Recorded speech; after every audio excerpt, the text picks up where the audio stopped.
بسم اللہ الرحمن الرحیم۔ السلام علیکم۔ روزانہ واقعات سننے کے لیے اس چینل کو سبسکرائب کریں۔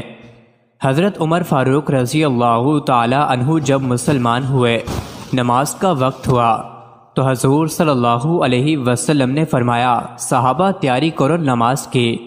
حضرت عمر فاروق رضی اللہ تعالی عنہ نے پوچھا، حضور نماز کہاں پڑھیں گے؟ حضور صلی اللہ علیہ وسلم نے فرمایا، کسی کونے میں چھپ کے پڑھتے ہیں۔ حضرت عمر فاروق نے کہا، حضور آپ کے قدموں پہ میرے ماں باپ قربان، اگر اب بھی چھپ کے نماز پڑھیں تو عمر کے مسلمان ہونے کا کیا فائدہ؟ حضرت عمر فاروق رضی اللہ عنہ نے کہا، حضور آج نماز کعبۃ اللہ میں پڑھیں گے۔ حضور صلی اللہ علیہ وسلم نے فرمایا، عمر کفار کا بڑا غلبہ ہے۔ حضرت عمر فاروق گھوڑے پہ سوار ہوئے اور مکہ کے چوکوں گلیوں میں جا کر یہ اعلان کیا کہ مکے والو آ جاؤ، آج میں کلمہ پڑھ کے محمد مصطفیٰ صلی اللہ علیہ وسلم کا غلام بن کر آیا ہوں۔ آج ہم کعبۃ اللہ میں نماز پڑھنے جا رہے ہیں۔ اگر کسی نے اپنی بیویاں بیوہ کروانی ہو، اگر کسی نے اپنے بچے یتیم کروانے ہو تو آ جائے، عمر کے راستے کو روک کر دکھا دے۔ جب عمر فاروق رضی اللہ تعالی عنہ مسلمان ہوئے تو مکے کے کافروں نے گلیوں میں نکل کر ماتم کیا کہ ہائے آج آدھا مکہ ہم سے چھینا گیا۔ حضرت عمر فاروق رضی اللہ عنہ واپس آئے، حضور صلی اللہ علیہ وسلم سے کہا، اے میرے حضور، آپ آگے چلیں، میں آپ کے پیچھے چلتا ہوں، بیت اللہ میں نماز پڑھیں گے۔ میں دیکھتا ہوں کس کافر کی جرت ہوتی ہے جو ہمارا راستہ روکے۔ باز سلامت بیت اللہ کے دروازے پر پہنچے۔ جب بیت اللہ کا دروازہ کھلا تو نبی کریم صلی اللہ علیہ وسلم نے خوشی میں نعرہ تکبیر خود بلند کیا، اور جب نبی کریم صلی اللہ علیہ وسلم نے مکہ سے ہجرت کی، اس وقت بھی حضرت عمر فاروق نے انوکھی ہجرت کی۔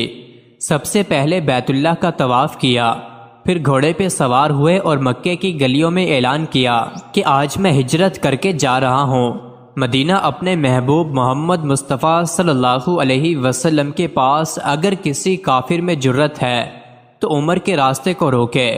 حضرت عمر بن خطاب رضی اللہ تعالی عنہ کی وفات کا وقت قریب آیا تو اپنے بیٹے سے فرمایا، اے میرے بیٹے، جب مجھے موت آنے لگے تو میرے جسم کو دائیں پہلو کی طرف موڑ دینا اور اپنے دونوں گھٹنے میری کمر کے ساتھ لگا دینا، اور اپنا دایاں ہاتھ میری پیشانی پر اور بایاں ہاتھ میری ٹھوڑی پر رکھ دینا، اور جب میری روح نکل جائے تو میری آنکھیں بند کر دینا اور مجھے درمیانی قسم کا کفن پہنانا، کیونکہ اگر مجھے اللہ کے ہاں خیر ملی تو پھر اللہ تعالیٰ مجھے اس سے بہتر کفن دے دیں گے، اور اگر میرے ساتھ کچھ اور ہوا تو اللہ تعالیٰ اس کفن کو مجھ سے جلدی چھین لیں گے، اور میری قبر درمیانی قسم کی بنانا، کیونکہ اگر مجھے اللہ کے ہاں خیر ملی تو پھر قبر کو تا حد نگاہ کشادہ کر دیا جائے گا، اور اگر معاملہ اس کے خلاف ہوا تو پھر قبر میرے لیے اتنی تنگ کر دی جائے گی کہ میری پسلیاں ایک دوسرے میں گھس جائیں گی۔ میرے جنازے کے ساتھ کوئی عورت نہ جائے، اور جو خوبی مجھ میں نہیں ہے اسے مت بیان کرنا، کیونکہ اللہ تعالیٰ مجھے تم لوگوں سے زیادہ جانتے ہیں، اور جب تم میرے جنازے کو لے کر چلو تو تیز چلنا، کیونکہ اگر مجھے اللہ کے ہاں سے خیر ملنے والی ہے تو تم مجھے اس خیر کی طرف لے جا رہے ہو، اس لیے جلدی کرو، اور اگر معاملہ اس کے خلاف ہے تو تم ایک شر کو اٹھا کر لے جا رہے ہو، اسے اپنی گردن سے جلدی اتار دو۔ وفات سے قبل حضرت سیدنا عبداللہ بن عمر رضی اللہ عنہ بیان کرتے ہیں کہ سیدنا عمر رضی اللہ عنہ نے کہا، کسی طبیب کو بلاؤ تاکہ وہ میرے زخم کا معائنہ کرے۔ چنانچہ ایک عربی طبیب کو بلوایا گیا، اس نے سیدنا عمر رضی اللہ عنہ کو نبیذ پلایا۔ جب وہ ناف کے نیچے والے زخم سے خون امیز نبیذ کی صورت میں خارج ہو گیا تو نبیذ خون کے مشابہ ہو گیا۔ سیدنا ابن عمر رضی اللہ عنہ کہتے ہیں، پھر میں نے بنی معاویہ کی انصار میں سے ایک دوسرا طبیب بلایا، اس نے آ کر سیدنا عمر رضی اللہ عنہ کو دودھ پلایا، لیکن وہ تو زخم کے راستے سے صاف سفید دودھ ہی نکل آیا۔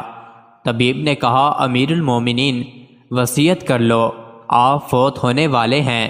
یہ سن کر سیدنا عمر رضی اللہ عنہ نے کہا، بنو معایا کا یہ بھائی سچ کہہ رہا ہے، اگر تم کوئی اور بات کرتے تو میں اس کو غلط سمجھتا۔